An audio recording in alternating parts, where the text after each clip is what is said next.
Upahan yetecek du den anstehen. Ich sinne meine schwachen Gänge.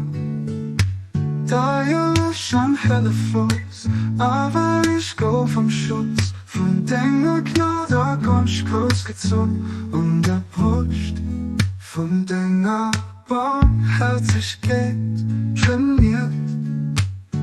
Am Schuss von deiner Leib, der Gutheit abgezählt. Oh Herr, ist so arm, aber dürfte ich auch sein. Kennt doch jeder, bedürfte ihm zu Wohlstand.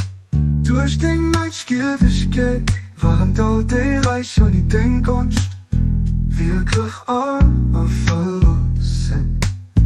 Oh göttlich Vorsehung schenkt nicht Kraft, der schwere Last zu drohen.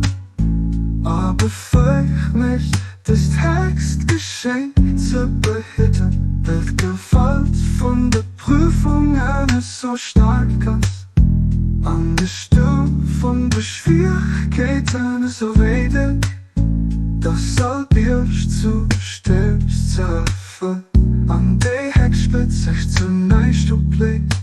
Du weißt ganz genau, dass ich an meinem Herz nicht anderes siegen, wie dein Gedenken an meine Seele, nicht anderes begehren, wie dein Leben.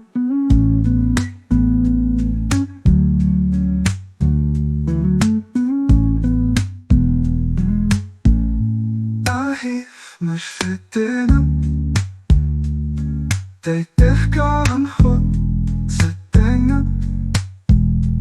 Los mich für immer, wie ein Wolf und denke schnell wohnen. Du warst die gern hört, du bist ein Herr, der Reich hat dich beschenkt, ob du überhaupt